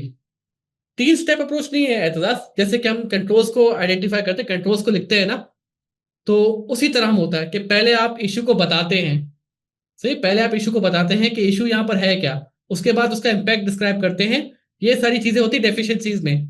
फिर तीसरा पार्ट आपका आता है रिकमेंडेशन में, क्या वहां पर ये सूटेबल रिकमेंडेशन क्या हो सकती है इसके लिए। जैसे आप एग्जैक्टली जैसे आप कंट्रोल्स की ड्राफ्टिंग करते हैं, क्वालिटी मैनेजमेंट की ड्राफ्टिंग भी एग्जैक्टली सेम है, बस वहां पे वर्डिंग्स चेंज हो रही होती है थोड़ी सी, ठीक है। लेकिन ये चीज मैंडेटरी है, इसमें से कोई भी पार्ट मिसिंग होगा आपका तो नंबर आप लूज करेंगे। जैसे कि आपने इशू आइडेंटिफाई कर दिया लेकिन उसका इम्पैक्ट नहीं बताया और आपने रिकमेंडेशन बिल्कुल सही दिया, तो आपने यहाँ पर इजी एक नंबर खोया, यहाँ पर आधा नंबर आपका चला गया। जबकि ये ऐसे एरियाज है जहां पे पूरे पूरे नंबर्स गेन किए जा सकते हैं, बड़े आसानी से गेन किए जा सकते हैं, और ये एरिया मल्टीपल जगह पे टेस्ट हो रहा है। आई रेकमेंड कि ये एरिया पे आप दोबारा बुक रीडिंग भी करें। ये एरिया मल्टीपल जगह पे टेस्ट आउट हो रहा है, या आपसे एमटीक्यू से पूछ लेगा, ठीक है, किसी एक पर्टिकुलर एमटीक्यू में पूछ लेगा, या तो कोई सवाल आपको दिया हुआ होगा, ठीक है, सवाल की एक रिक्वायरमेंट में क्वालिटी मैनेजमेंट लाजमी आ रहा है, ये आपसे पूछ लेता है, 4 5 6 नंबर का गारंटीड आ रहा है, हर अटेम्प्ट में आ रहा है, तो ये बड़ा क्रूशियल हो जाता है। ठीक है, मजीद कोई सवाल? अच्छा, परवेजिव को थोड़ा सा एक्सप्लेन कर दें, ठीक है। चले बेटा, एक इशू आपके होते हैं मटेरियल इशू, ठीक है। मटेरियल इशू क्या है? यार हमने ये चीज आइडेंटिफाई की और वो एरर आ रहा है, मटेरियल एरर आ रहा है जो कि थ्रेशोल्ड को पास कर रहा है, ठीक है। अब ऐसा भी होता है कि बंदे जो सिर्फ जो इशू होता है वो सिर्फ मटेरियल नहीं रहता, परवेजिव बन जाता है, मतलब बहुत बड़ा इशू होता है कि सिर्फ एक पर्टिकुलर एरिया उससे अफेक्टेड नहीं है, उससे पूरी फाइनेंशियल इफेक्ट हो रही है, उससे पूरी फाइनेंशियल इफेक्ट हो रही है, और वो अमाउंट इतनी बड़ी है, जब वो अमाउंट इस लेवल तक पहुंच जाती है, जैसे कि आपका हम रेशियो आइडेंटिफाई करते हैं कि 50% ऑफ, जैसे कि 20% है इसका, इस पर्टिकुलर एरिया प्रॉफिट का 20% है, तो वो मटेरियल है। जब आपके पास कोई ऐसा इश्यू आ जाए जो आपके प्रॉफिट बिफोर टैक्स का 60-70% आ रहा हो, तो क्या है बेटा, परवेजिव है, बहुत बड़ा मसला है, पूरी फाइनेंशियल्स को एक साथ इम्पैक्ट कर रहा हो, वो परवेजिव है। जैसे कि मटेरियल में हम ये लेते हैं कि यार एक पर्टिकुलर जैसे कि रिसीवेबल साइड आपकी ओवर स्टेटेड है, हमने केस पे डिस्कस किया, तो वो मसला मटेरियल था। लेकिन कोई ऐसा इशू आ जाए, कोई ऐसा इशू आ जाए कि जिससे अकाउंट रिसीवेबल भी अपडेट आपका अफेक्ट हो रहा है, अकाउंट्स पेबल भी अफेक्ट हो रहा है, ठीक है, आपके जो है वो एसेट्स भी, लायबिलिटीज, हर चीज अफेक्ट हो रही है, मल्टीपल हेड्स अफेक्ट हो रहे हैं, वो इशू परवेजिव हो जाता है, जिससे पूरी की पूरी फाइनेंशियल अफेक्ट की जा रही हो, ठीक है। जो एक साथ पूरी फाइनेंशियल को अफेक्ट कर रहा हो वो मसला परवेजिव होता है। Okay, I guess this is it for today, ठीक है, आज के दिन के लिए इतना ही है हमारे पास। नेक्स्ट क्लास में कल जब हम मिलेंगे हम रिवाइज करेंगे सब्सटेंटिव प्रोसीजर्स और सिमिलरली लेके चलेंगे। पहले हम सब्सटेंटिव प्रोसीजर्स का एक रिवीजन करेंगे कि प्रोसीजर्स हैं क्या, किस किस टाइप के सब्सटेंटिव प्रोसीजर्स होते हैं, और उसके बाद हम मूव ऑन करेंगे कि एग्जाम में किस तरह टेस्ट किए जा रहे होते हैं वो, राइट, उसकी ड्राफ्टिंग किस तरह करनी होती है। तो कल की क्लास भी बड़ा इंपॉर्टेंट है, क्योंकि सब्सटेंटिव प्रोसीजर्स आराम से 15-20 नंबर का, 25 नंबर का एग्जाम में आता है, 15-20 नंबर का तो आता ही आता है, तो बहुत एक इंपॉर्टेंट एरिया है, और बच्चे यहाँ पर इजी नंबर लूज करते हैं सब्सटेंटिव प्रोसीजर्स में। तो कल की क्लास के लिए लाजमी आप ट्यून इन करिएगा, कल का डे भी बड़ा इंपॉर्टेंट होगा, ठीक है। तो डे 2 हमने डिसाइड किया था सब्सटेंटिव प्रोसीजर्स होंगे। डे 3 एंड डे 4 आपका internal controls and audit risk, जो और दूसरे बड़े कोर एरियाज हैं उसको हम टारगेट कर रहे होंगे। ठीक है, तो मिलते हैं इंशाल्लाह अगली क्लास में इंशाल्लाह। अच्छा जी sir, what is the importance of remembering the ISA numbers? बेटा एसीसी आपको हरगिज रेकमेंड नहीं करता कि आप आइजा नंबर याद करें और लिखें। ठीक है, अगर आप याद करते हैं, आपके माइंड में है, आप श्योर हैं आइजा नंबर के बारे में, तो आप बिल्कुल लिखें। या अगर आपको याद नहीं है, आप श्योर नहीं है, तो आपको आइजा नंबर लिखने की जरूरत नहीं है। आप सिर्फ लिख दें as per relevant accounting standards या as per relevant audit standards. ठीक है, गलत ना लिखिएगा एटलीस्ट। जब अब तक आप 100% श्योर ना हो तब मत लिखिएगा। अच्छा, सेक्शन ए। सेक्शन ए में बेटा मोस्टली मोस्टली आपके जो है ऑडिट रिपोर्ट्स टेस्ट किया जाता है, एथिक्स टेस्ट किया जाता है, कॉर्पोरेट गवर्नेंस टेस्ट किया जाता है। ठीक है, मेजरली ये एरिया पर आपकी टेस्टिंग हो रही होती है। सेक्शन बी में आपके इंटरनल कंट्रोल्स है, सब्सटेंटिव प्रोसीजर्स है, ऑडिट रिस्क है, ऑडिट रिपोर्ट्स है। ये सारे एरिया टेस्ट होते ही होते, हर अटेम्प्ट में टेस्ट होते हैं लाजमी। तो सेक्शन ए में जितना भी आपका थ्योरेटिकल एरिया है ना, जैसे कि ऑडिट एंड एश्योरेंस, उसका ऑडिट फ्रेमवर्क है, ऑडिट रिपोर्ट भी टेस्ट हो रहा होता है, वहां पे एथिक्स लाजमी टेस्ट होता है, कॉर्पोरेट गवर्नेंस लाजमी टेस्ट होता है। तो ये 4-5 चीजें तो सेक्शन ए के लिए कोर है बिल्कुल। इसमें तो लाजमी आपकी सेक्शन ए के 30 मार्क्स में से 20 मार्क्स आपके इन चारों एरिया में से हो रहे होंगे। सेक्शन बी में आपके पास डन एंड डस्टेड है, आपके पास इंटरनल कंट्रोल्स का सवाल आना है, आपके पास ऑडिट रिस्क का सवाल आना है, आपके पास एक छोटा सा रिक्वायरमेंट ऑडिट रिपोर्ट की भी आनी है, क्वालिटी मैनेजमेंट की भी हो सकता है आ जाए। तो ये सारी चीजें होती हैं। ठीक है, ऑडिट एश्योरेंस के पेपर की खास बात यह है कि आप पेपर प्रिडिक्ट कर सकते हैं कि क्या क्या चीजें आएंगी, और उसके बाद भी बच्चे फेल हो जाते हैं। हैरत की बात है यार। चलें, मिलते हैं इंशाल्लाह कल की क्लास में। अल्लाह हाफिज।